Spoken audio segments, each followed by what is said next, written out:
याच धर्मेंद्र प्रधान यांचा राजीनामा घेण्यासाठी अभिजित दिपके 6 जूनला दिल्लीच्या एअरपोर्टवर दाखल होणार आहे मंडळी. तो आंदोलनासाठी परवानगी देखील पोलिसांना मागणार आहे तिथल्या लगतच्या पोलीस स्टेशनला जाऊन, परंतु त्याला परवानगी मिळेल असं अजिबातही वाटत नाही.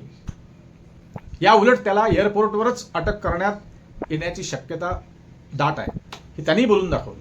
परंतु अभिजितला अटक झाली तर काय होईल? सोपं नव्हे. जेनजीचा झटका जोरात बसण्याची शक्यता आहे मंडळी, लक्षात घ्या. कारण हा विरोधी पक्ष नाही की बस ज्याला त्याला ईडी, सीबीआय आणि पोलिसांचा धाक दाखवून त्यांचं तोंड बंद करायचं, त्यांना कारागृहात पाठवायचं, त्यांच्या अंगावर शाई फेकायची. हा विरोधी पक्ष नव्हे. या देशातील हा बेरोजगार तरुण आहे, लक्षात घ्या. लाखो आई वडिलांचं स्वप्न आहे. दरवर्षी 2 करोड रोजगार हा वादा तरुण विसरले नाहीत. 15-15 लाख प्रत्येकाच्या खात्यात येणार ही फोकनाळ डायलॉग देखील हे तरुण विसरले नाहीत. आणि नेत्यांच्या नॉन मॅट्रिक अवलादी फॉर्च्युनरने फिरतायत आणि दुसरीकडे रात्रंदिवस अभ्यास करून भविष्य शोधणारे जे तरुण आहेत त्या तरुणांच्या माथी काय तर बेरोजगार. हा राग, हा संताप आता अगदी सिगेला पोहोचलाय मंडळी, सिगेला. फुगा फुटणार, लक्षात घ्या. त्यामुळे अभी नाही तो कभी नाही. जेनजीला ही संधी शेवटची वाटत आहे कदाचित. अभी नाही तो कभी नाही, अब लढना पडेगा. त्यामुळे अभिजितला जर का हातकडी लावली आणि अटक केली तर लाखो हातांच्या वज्रमुठी आकाशाकडे उंचावतील, एकमेकांच्या हातात हात घालून, लक्षात घ्या. आणि मनातली आग उफाडून यायला आता उशीर लागणार नाही. ज्वालामुखी फुटणार, लक्षात घ्या. मंडळी तुम्हाला ठाऊक आहे तरुण रक्ताचा दणका नेपाळने पाहिला आहे.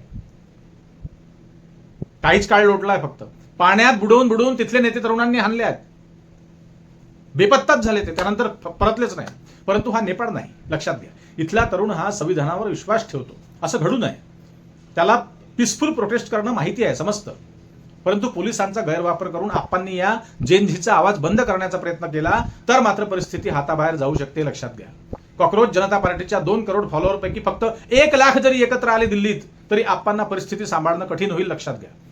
त्यामुळे अटक न करता शिक्षण मंत्री कोण ते धर्मेंद्र प्रधानचा राजीनामा घेतला तर आप्पा फायद्यात राहतील, लक्षात घ्या. आप्पा आणि त्यांची टोळी, अर्थातच त्यांची सगळी फौज. जनतेला मुंग्या माकोडे समजायचं आणि भैरव होऊन अय्याशी करायची आता यापुढे इथले तरुण काय कुणीच खपवून घेणार नाही, कुणीच नाही. कमेंट्समध्ये तुम्ही वाचा, प्रत्येकाच्या चॅनलच्या खाली कमेंट वाचा तुम्ही. हम करे सो कायदा ही भूमिका आता चालणार नाही.